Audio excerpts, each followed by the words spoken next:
4 මේක කියන්නේ පාද දියදී හැඩ අතරින් ත්‍රිකෝණාකාර හරස්කඩක් සහිත ඍජු ප්‍රිස්මයක මුහුණතක හැඩය නොවිය හැක්කේ මොකක්ද කියලා අහනවා. එතකොට මේ තියෙන ත්‍රිකෝණාකාර හරස්කඩක් තියෙන ඍජු ප්‍රිස්මයක් මම ඇඳලා තියෙන්නේ.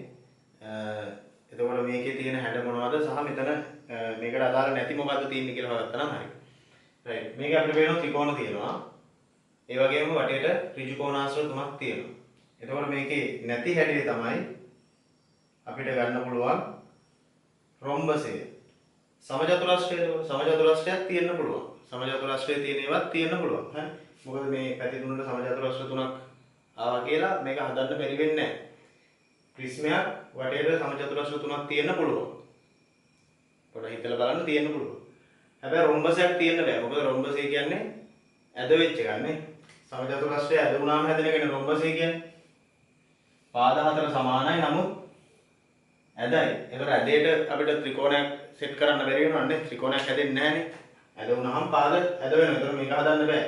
මේකේ තියෙන්නේ එක්ක වටේට ඍජු කෝණාශ්‍ර නැත්තම් සමචතුරස්‍රය. එහෙම නැතුව රොම්බසයක් තියෙන විදියක් නැහැ.